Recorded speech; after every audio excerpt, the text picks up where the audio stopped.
everyone, welcome to Real Talk. I am Sean Brown, and today we are here with Ellen Hansen, who is a senior and commercial photographer based out of the Boise and Salt Lake City areas, and I'm super stoked to have her here. She has actually been an amazing contributor to Senior Style Guide magazine in the past with the fashion issue. She's always one of our go-to people for all things fashion, like how to style, just because she has the perfect eye to it for it and kind of incorporates that lifestyle editorial commercial vibe to her senior photos. So we're super stoked to hear what she has to say. So first off, welcome to Real Talk today. Thank you for having me. This is so official and cool. Oh my gosh. Yeah, it's like you're like a little talk show in a way, I guess. So I know. Yeah. I've never done this before. So hello everyone listening. So first off, kind of give us a little bit of background about yourself. Obviously you are in Boise and Salt Lake, so kind of bouncing between those two markets, but give us a little bit of background, like how you got started in photography, kind of just the general stuff. Okay, so I'm only 21 now, so I haven't been like out on my own for that long. I started photography in 8th grade. I took a class where we did the darkroom and film and developed, and then I was just shooting all the time. I've always been really fascinated by advertising and photos, and I just, as soon as I like picked up a camera and started making photos that were better than I expected, I got addicted and I haven't stopped.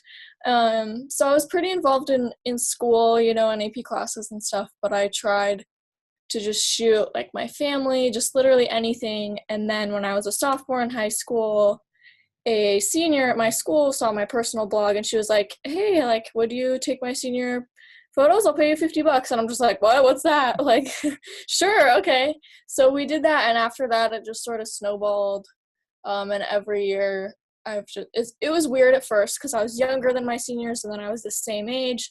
But then once I got older, I was able to like really step up my business, and then this year I switched to IPS. So I do about like half seniors, half trying to do my own personal thing. I'm still like figuring it out. Kind of figuring out the balance along the way and all that. Yeah, and every year is different, I'm like trying to learn how to grow up at the same time. So it's, it's all one journey. It's not, Yeah, absolutely. You know what I mean? Yeah, and so I think like a lot of people, it almost seems like you just kind of like fell into it. Was there ever a time where you're like, I want to do photography, or was this like a childhood dream of yours, or were you just kind of like... Looking back, yes. I didn't really know that being a photographer was a thing. Now that I think about it, it fits my personality perfectly. It's like absolutely what I meant to do. It like fits with the things in my life that I thought were weaknesses and my strengths. It's great. But I thought that since I was good at math, I was gonna like go to medical school or whatever. I just didn't know. And there's the creative industry here, like the advertising industry, is basically non-existent. So terms like stylist and editorial and like photographer and production, like that just wasn't in my vocabulary at all. So and because now you're in Boise, right? And Boise is what, like 225,000? That's like one of the biggest cities in Idaho.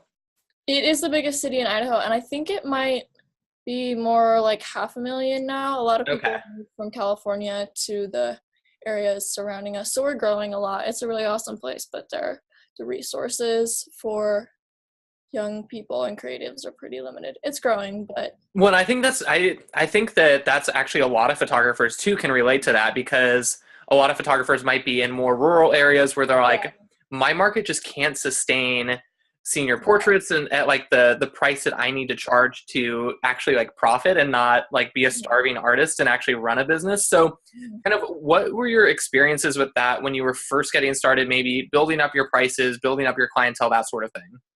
I just kind of went with my gut. In the beginning though, I definitely was too cheap, but it wasn't like I didn't have any bills to pay. I was in high school, it was all kind of extra anyways. I just kind of went with where I felt my work was. But then this year I just dove straight into IPS, and that changed everything. I think the nice thing about senior portraits is it really doesn't matter where you are. You can create that experience for your seniors because you're not working for big companies. You're working for the people of your town, and that's really cool. And I think you can show them what you're worth, like no matter where you live. I've heard a lot of good stories about that. But Yeah. IPS is awesome. Otherwise, until then, I just kind of like felt my way to it. Basically, just increased it every year. And IPS, maybe for like photographers who don't know, kind of how would you explain IPS or in-person sales to them? In-person sales. So instead of sending your client a gallery of digitals after the shoot and never seeing them again, you Actually, though. you show them their images in person. The session fee doesn't include the digitals. You sell those separately, and you're providing them with like top quality products that they couldn't get anywhere else, and you're a part of the art process for them.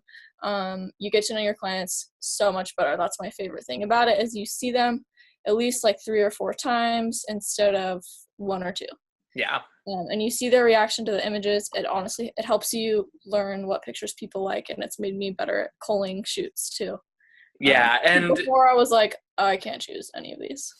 what made you transition into in-person sales or make that jump? Because it is a little bit scary, and I think that's something you always hear photographers say is like they don't know, they think they're going to lose all their clientele, their whole base, that sort of thing. I was thinking about this earlier. I was like, what really compelled me? Why did I switch? I was like, I don't really know. I think I was just so tired of the photos just being digital, and not, because I knew these people would have loved to have their pictures printed, but they don't have the resources and the time. Senior year is so busy. Like, if you don't do them for them, if you don't make an album for them, like, no one else is going to do it. And I think if you just start slow, keep your regular model, but a few hours a week or whenever you have time, research into labs and choose which labs you're going to do, and then pick out like what kind of look you want your products to have, and just order samples. You don't have to be an IPS business model yet. You can just start with ordering samples so that when you do get set up, it's not as stressful, and then you make a price sheet, and then once you have kind of behind the scenes the information gathered up, then you can go forward. And at least with seniors, there's kind of, at least where I live, no one does them like at the end of junior year. Like, people aren't on top of it like they are in like Texas, Yeah. So there's definitely like kind of a lull, and having the different classes makes it really a nice way to transition, because you can say, class of 2018 was non-IPS, but class of 2019 is IPS. So you make your senior magazine, the stuff you send them, geared towards that, and you kind of work on it behind the scenes, and that's like just where your cutoff is, and that gives you a way to like sort it out. Yeah, and I think that's different than other genres. Say like, I guess you could kind of relate it to weddings in a way too, where weddings in most of our areas are kind of more seasonal. But it's like family photographers, you might be shooting year round and not necessarily be able to have the kind of that like, okay, I need to actually get my stuff together by this date. You have repeat clients, which is kind of tricky. With seniors, the only repeats you have are siblings, so you don't have to like go to all of your clients and be like, so I changed everything. Yeah, it's like, so this is how I used to do it. Now we're completely changing it. Because something that was actually really helpful for me was I had a lot of seniors who had older siblings who had gone to IPS photographers, so the parents already knew, like they already had gone through that sticker shock and they already knew how it worked and stuff. So about half my people, it was like a little bit smoother because they had gone through that. I was like, and kind of, well, you mentioned that they went to another photographer for one sibling.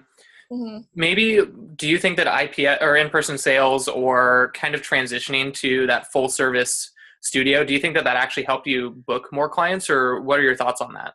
I don't know. I don't necessarily think so. I think it just like gave the people that were going to come to me anyways a better experience.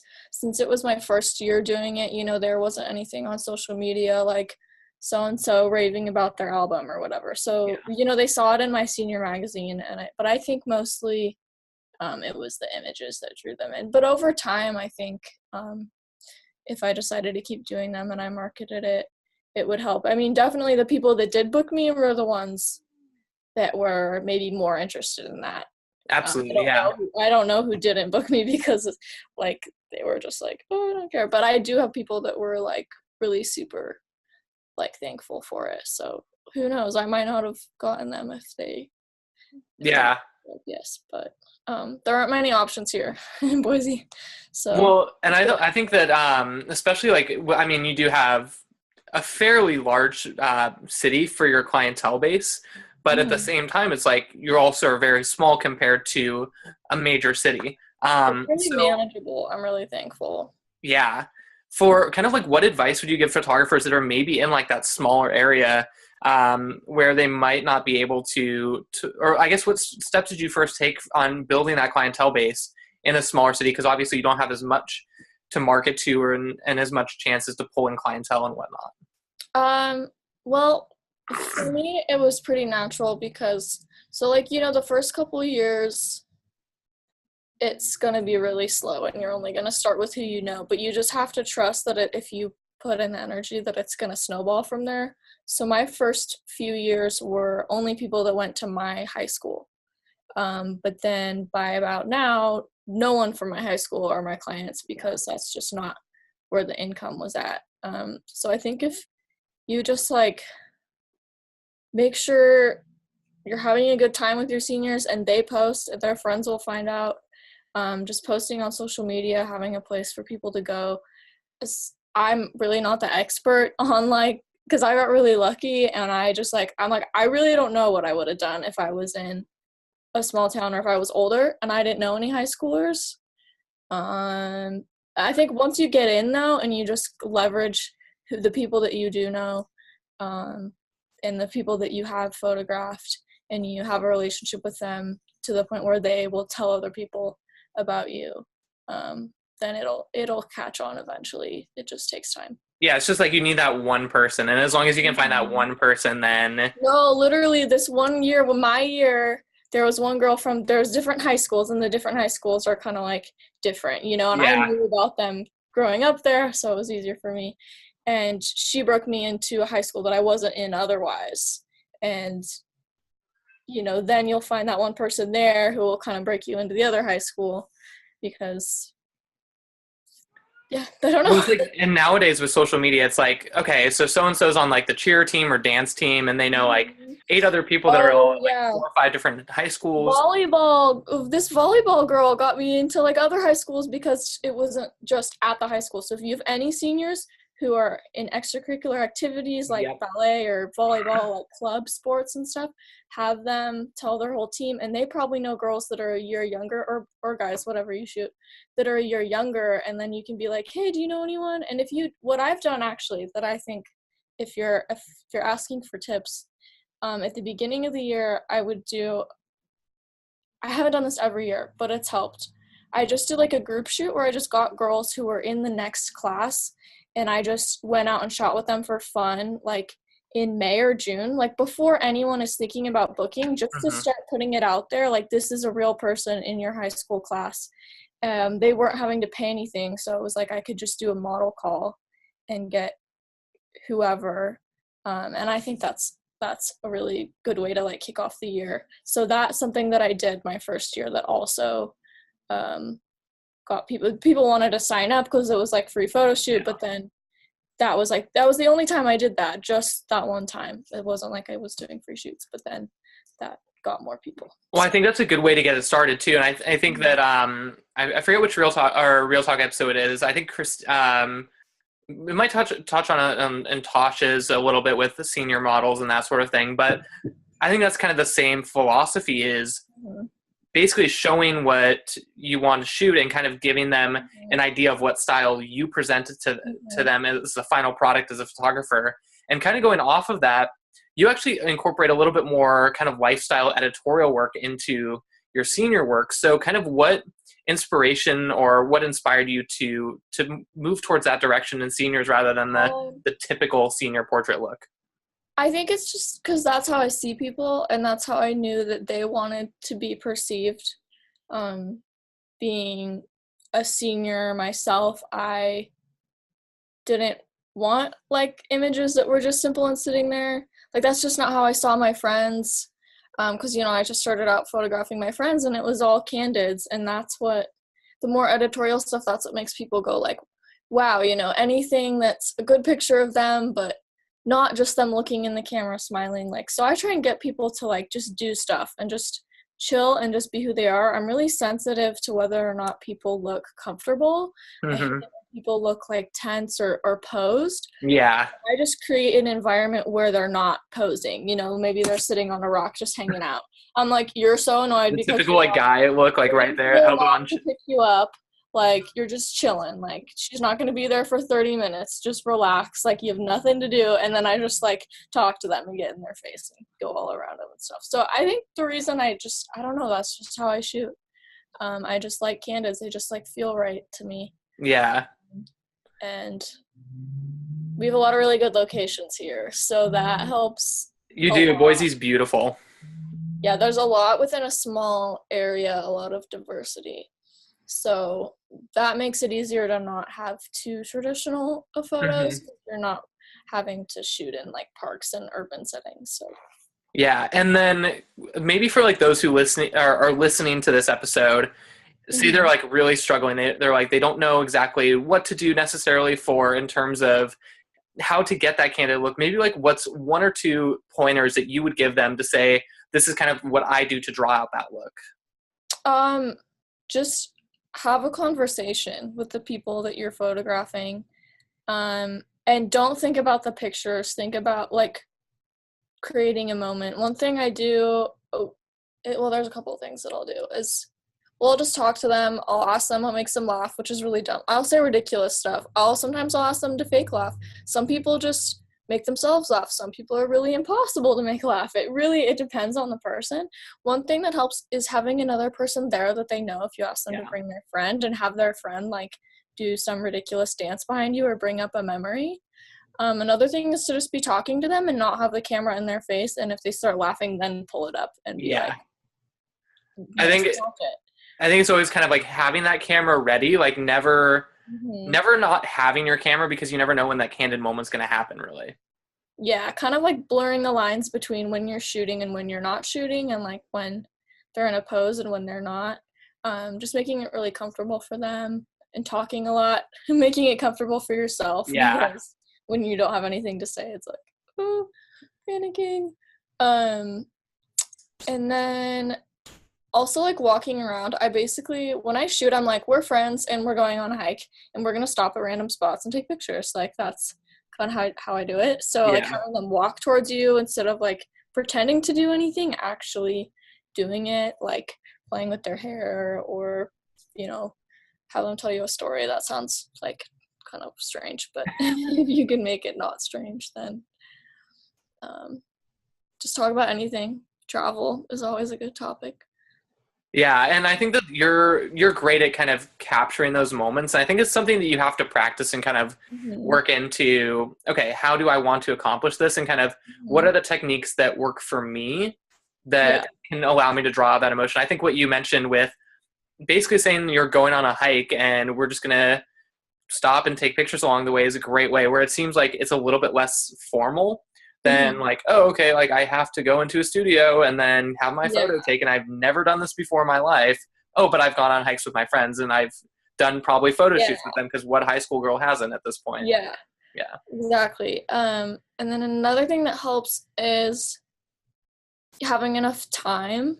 Not being too tight on time, not being too stressed about light, because if you're just, that just allows more of those moments to happen. I spend a decent amount of time with my seniors, at least not being stressed. Your shoot doesn't have to be long, but if you're worried about getting all these different shots at once and you're inside, you're kind of freaking out, it's gonna, translate towards the whole shoot. Yeah, and I think that's a great, something great that you touch on right there, is that how you feel is what's going to translate on camera. Like if you're having an awful time, the photos are going to look awful because your senior is going to be like, cool, like my photographer isn't into this whatsoever. Why am I even here? Why did I choose them? Yeah.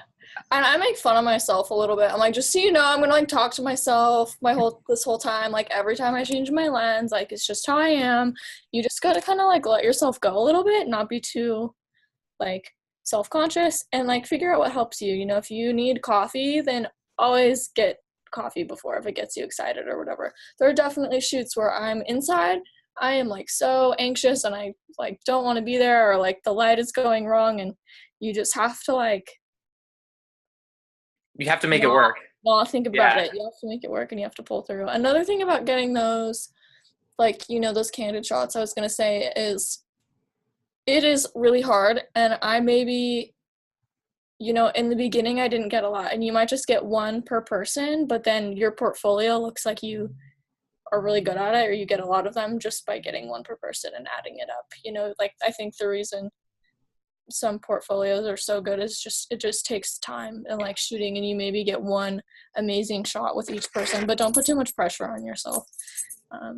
Yeah, and I think that it comes down to, it's like when you're getting started, it's all about the replication, where you need to practice and kind of keep repeating what you want to produce in order to finally become like an expert or master at it. So kind of going off of that, what did you start when you maybe were transitioning into that more lifestyle, or maybe you've always kind of been that more editorial vibe? What were you doing in terms of like saying, okay, I need to maybe use this sort of lens, or how did you fall into that style? Well, I only used a 50 millimeter, and then I added a 35 a year or two ago. So I wasn't even choosing. I just kept it simple. I think a big influence on going that direction was, you know, just some other photographers that I found. So Michelle Moore was a huge one as far as like backlighting, and getting that more like candid, like real look. I just fell in love with it, so I just tried to emulate it.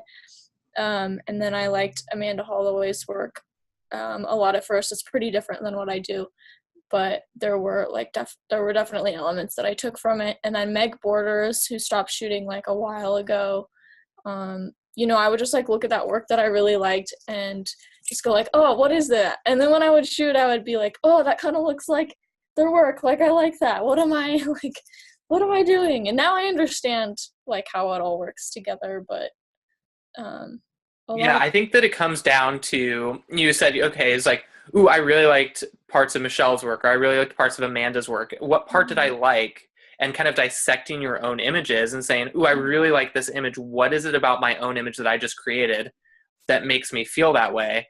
And then I think that from there you can kind of say, oh, okay, like I'm going to pull all of these elements together into my own style. So I think that's an amazing tip for other photographers, where they're like, they don't know what style is their own. Figure out what makes you happy about your own images. Like maybe you love the hair blowing across the face, but you love the lighting from this one image, pulling that together to kind of synthesize it to be your style, or your own kind of unique take on photography and senior portraits. Yeah. And just don't overthink it. Just keep shooting, because it comes out over time. Yeah, it's kind of like Finding Nemo. Just keep shooting instead of just keep swimming. Yeah, you will not find it immediately. Yeah. It's like digging for crystals or something. What was like one part, maybe you were just getting started, or it was this past year kind of transitioning to a slightly different business model? What is like one struggle that you had that maybe another photographer might have had as well? Lots of struggles. Well, let me think. I mean, there's the good old, like, I'm not good enough, for like, they're not gonna buy this struggle. Yeah. Lots of little struggles. But kind of going off of that, how did you overcome kind of like that struggle specifically, where you're like, oh my goodness, like so-and-so's work is so much better. I can never be that good. Why am I not like booking as well as they are, that sort of thing? How did you overcome that and kind of get in the mindset you're like, oh wow, I actually am good enough, I can do this? I don't know if you ever completely overcome it. I think it comes, you know, at different stages in different ways, and then you just have to trust yourself, and you just have to trust the process. And I think after a while, going through that enough times, I was like, okay, every time I feel like this, you know, it's just a distraction, and these thoughts aren't helping me at all, and they're really not doing me any good. So the best thing I can do for myself is just focus on what I know I need to do. Absolutely. And then kind of wrapping up with one of the final questions for you.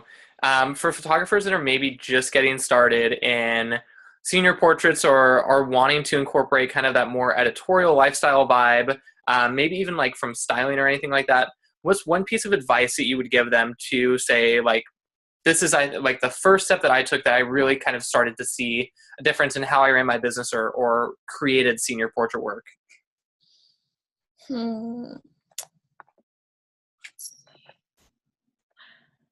Well, a few things that really were breakthrough moments, I guess, was like working with people that I didn't know already, getting out of my comfort zone.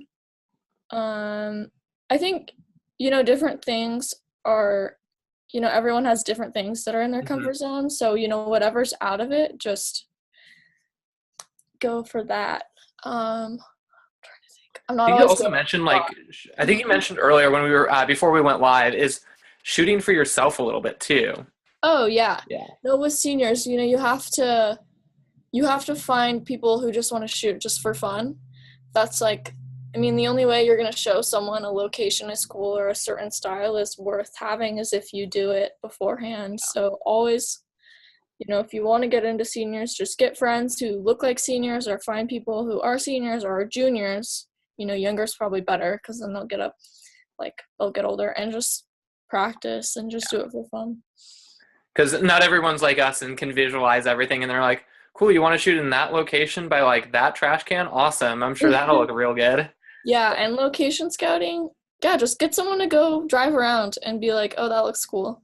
Learn to be able to shoot anywhere and not be, if it's not in your picture, it doesn't matter. So, at first I thought the whole location had to be pretty, not sure, find your little spots. Yeah. Yeah, it's almost like looking here instead of there. Yeah, exactly. I don't know. Don't overthink it. Yeah. That's my biggest problem is just overthinking everything. So I'm just trying to just let it go. Cleanse and then refresh right there, right? Awesome. Well, thank you so much. Where can people find you? Actually, first I'm going to give you a little bit of prep, but what I'm going to have you do is ask a question to the viewers that they're going to then comment in the comment section below on YouTube and leave their 2 cents. It can literally be any question at all. It doesn't even have to be photography related. So I'll give you a second to think on that. But in the meantime, where can people find you on social media, maybe your website, or they want to check out your work on Instagram, that sort of thing? So a good place to start would be my main Instagram, which is Ellen B. Hansen.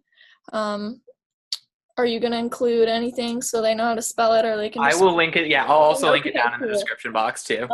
And then I have a senior Instagram that's Ellen H. Seniors. My senior site is ellenhansenseniors.com, so that's a fun place to look for seniors. And then I have my commercial site is ellenbhansen.com. And I'll link those up too below for everyone also. Yeah. So if you guys are joining us on Real Talk for the first time, make sure to check out, we'll link a playlist in the description box basically after the end of this episode, so you guys can check out all the other Real Talks with other amazing individuals like Ellen. And what we'll actually do too is include all of the description links down below, so you guys can go follow Ellen, check out other Real Talk episodes, and then also some other stuff that Senior Style Guide magazine is putting out as well for you guys. But we'll end this question with Ellen's question of the episode for the audience.